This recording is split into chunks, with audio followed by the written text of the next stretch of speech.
मित्रों नमस्कार। मैं राहुल कुमार राहुल स्टडी 91 पर आप सभी लोगों का स्वागत करता हूं। मित्रों पिछले वीडियो में 57 क्वेश्चन हो चुके थे, 56 क्वेश्चन हो चुके थे। आज 57वां क्वेश्चन है मित्रों, देख लेंगे।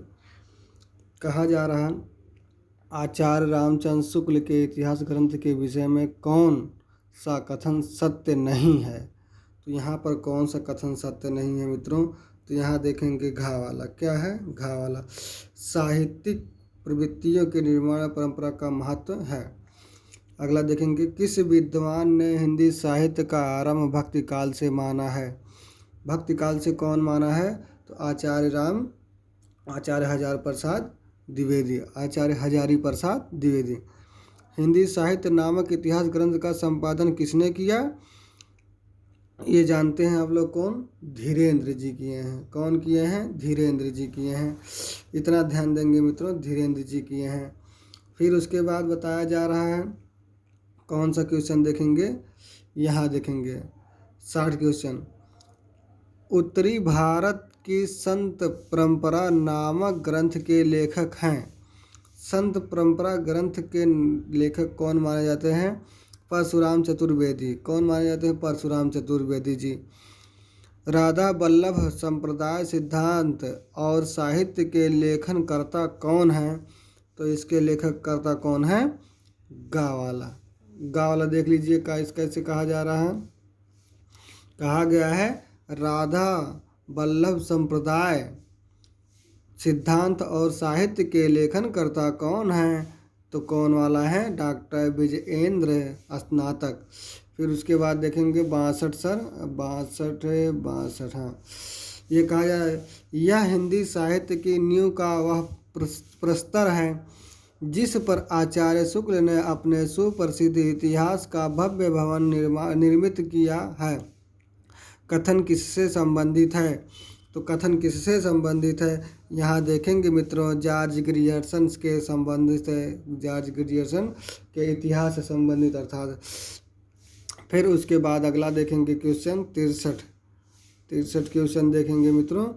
कहा जा रहा है, हिंदी में किसी भारतीय द्वारा लिखा गया पहला इतिहास है। यह कथन मिश्र बंधु विनोद के संदर्भ में किसका है? अर्थात यह पहला कथन किसका है? तो डॉक्टर किशोरीलाल गोस्वामी अर्थात गुप्त। डॉक्टर किशोरीलाल गुप्त, जिनको गोस्वामी भी कहा जाता है। तो अगला हम देखेंगे, देख लीजिए का अगला, ये बहुत महत्वपूर्ण है मित्रों, इसको जान लीजिए। IMP, ये बहुत महत्वपूर्ण क्वेश्चन है 64 वाला। हिंदी साहित्य का नया इतिहास के लेखक हैं। हिंदी साहित्य का नया इतिहास के लेखक हैं तो आपके कौन हो जाते हैं? यहाँ देखेंगे मित्रों, ए वाला सही हो जाता है। कौन वाला? ए वाला सही हो जाता है, अर्थात डॉक्टर राम खेलावन पांडे जी हो जाते हैं। ये सबसे महत्वपूर्ण। अगला देखेंगे, आधुनिक हिंदी साहित्य का इतिहास 1934 ईस्वी के रचयिता हैं। अर्थात आधुनिक हिंदी साहित्य के इतिहास के रचयिता कौन है जो 1934 ईस्वी में लिखा गया था? तो आप लोग ध्यान देंगे, आपके श्री कृष्ण शंकर शुक्ल जी हैं। नागरिक प्रचार सभा, ये तो आप जानते हैं, नागरिक प्रचार सभा के प्रकाशित बृहद हिंदी साहित्य का इतिहास कितने खंडों में प्रकाशित हुआ है? तो ये कितने खंडों में प्रकाशित हुआ है? तो 16 खंडों में प्रकाशित हुआ है। अगला देखेंगे मित्रों, अगला क्या है? 67 वाला क्वेश्चन देखेंगे। 67 मतलब यहाँ ये वाला क्वेश्चन देखें, हिंदी इतिहास शुक्ल जी ने जुटाया है, जगाया नहीं। शुक्ल जी से संबंधित यह कथन किसका है? तो आप लोग तुरंत जान जाएंगे, ये किसने कहा है कि इतिहास शुक्ल जी ने जुटाया है, जगाया नहीं। शुक्ल जी से संबंधित यह कथन किसका है? तो आप लोग तुरंत जान जाएंगे, कौन सा हो जाएंगे? डॉक्टर जैनेंद्र कुमार जी हैं। डॉक्टर जैनेंद्र कुमार जी हैं। फिर अगला देखेंगे क्वेश्चन, अर्थात 68 वाला, इतिहास लेखन के विधेयवादी पद्धति के आविष्कर्ता है थे मतलब क्या हो जाएगा? इतिहास लेखन की विधेयवादी पद्धति के आविष्कर्ता थे। तो कौन थे? आप लोग तुरंत जाएंगे, तेन जी हैं। ये तेन जी हैं, नए कवि हैं। फिर अगला देखेंगे मित्रों 69वां क्वेश्चन क्या कह रहा है। पूरे भक्ति काल को 4 भागों में बांटकर उसे शुद्ध दार्शनिक एवं धार्मिक आधार पर सर्वप्रथम प्रतिष्ठित करने वाले विद्वान कौन हैं।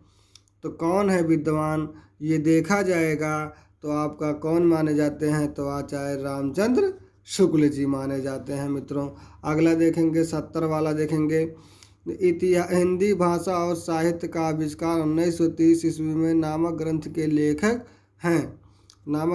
लेखक हैं। तो आप लोग तुरंत जान जाएंगे कौन से हैं। अयोध्या सिंह उपाध्याय हरिऔध भी कहा जाता है मित्रों। अगला देखेंगे 71 वाला क्वेश्चन क्या कहता है। इतिहास लेखन एवं विश्लेषण के प्रति पारस्परिक भारतीय दृष्टिकोण कैसा रहा है। ये सबसे महत्वपूर्ण है मित्रों। ये आपकी बार हो सकता है टीजीटी में रखा जाए कि इतिहास लेखन एवं विश्लेषण के प्रति पारंपरिक भारतीय दृष्टिकोण कैसा रहा है। तो आप लोग तुरंत बता सकते हैं कि कैसा रहा है। आदर्श मूलक और आध्यात्मिक माना जाता है मित्रों। फिर अगला देखेंगे। अगला क्या कहा जा रहा है। मिश्र बंधुओं में कौन नहीं है। मिश्र बंधुओं में लगभग 5000 कवियों का वर्णन किया गया है। उनमें से कौन नहीं है। तो आप लोग तुरंत जान जाएंगे क्या है। गणेश बिहारी मिश्र जी भी हैं, श्याम बिहारी मिश्र जी भी हैं, सुखदेव बिहारी मिश्र जी हैं, लेकिन आपके कृष्ण बिहारी मिश्र जी नहीं हैं। ठीक मित्रों, फिर आगे हम बढ़ते हैं। देखिए मित्रों 73 क्वेश्चन क्या कहता है। भक्ति आंदोलन को इस्लाम की देन ना मानकर दक्षिण के आलवार भक्तों की देन मानने वाले विद्वान हैं। तो यहाँ देखेंगे तो आपका 73 के क्या हो जाता है। आचार्य हजारी प्रसाद द्विवेदी। ये देखिए मित्रों, ये भी महत्वपूर्ण दृष्टि से लग रहा है। IMP अर्थात हिंदी साहित्य का अतीत तथा वांग्मय विमर्श ग्रंथों के रचयिता हैं। तो आप लोग तुरंत जान जाएंगे कौन से हैं। तो अब विश्वनाथ माने जाते हैं विश्वनाथ मिश्र जी माने जाते हैं। अगला देखेंगे। आदिकाल को बाल्यावस्था कहने वाले इतिहासकार हैं। तो आचार्य रामशंकर शुक्ल जी हैं। कौन है। रामचंद्र शुक्ल जी हैं।